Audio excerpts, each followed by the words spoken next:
Bonjour à tous, mesdames et messieurs les députés, chers collègues, monsieur le vice-président et co-rapporteur Philippe Houillon, nous allons entendre aujourd'hui les représentants de cabinets d'audit et d'experts comptables.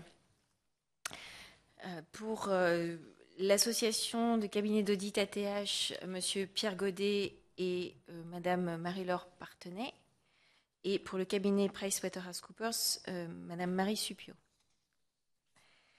Je voudrais, avant de laisser la parole à nos intervenants, dire, comme d'habitude, quelques mots d'introduction qui seront assez brefs.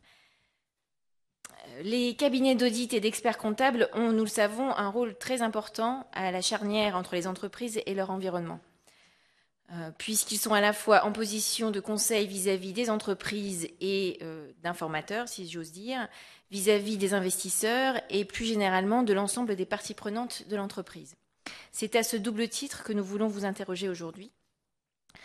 Alors, trois grandes questions indicatives. Quel rôle peuvent avoir les cabinets d'audit et des cabinets d'expertise comptable dans le contrôle des pratiques de gouvernance des grandes entreprises? Et si la mission se dirigeait par exemple vers des propositions orientées vers la soft law, considérez-vous que vous pourriez avoir un rôle accru de contrôle? C'est une première question qui se pose.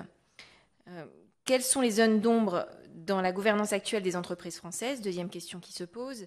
Et je précise un peu ma question en disant que nous aimerions vous entendre sur le sujet des documents obligatoires que chaque entreprise doit rendre publics chaque année. Les règles définissant leur contenu sont-elles, à votre avis, suffisamment contraignantes? Et dernière question, là encore indicative, quelles sont les bonnes pratiques en cours à l'étranger qui pourraient servir d'exemple ou de modèle à une future réglementation en France? La culture du consensus à l'allemande, dont parle notamment le dernier panorama sur les pratiques de gouvernance d'Ernst & Young, est-elle, à votre avis, transposable en France? Et si oui, serait-ce pertinent?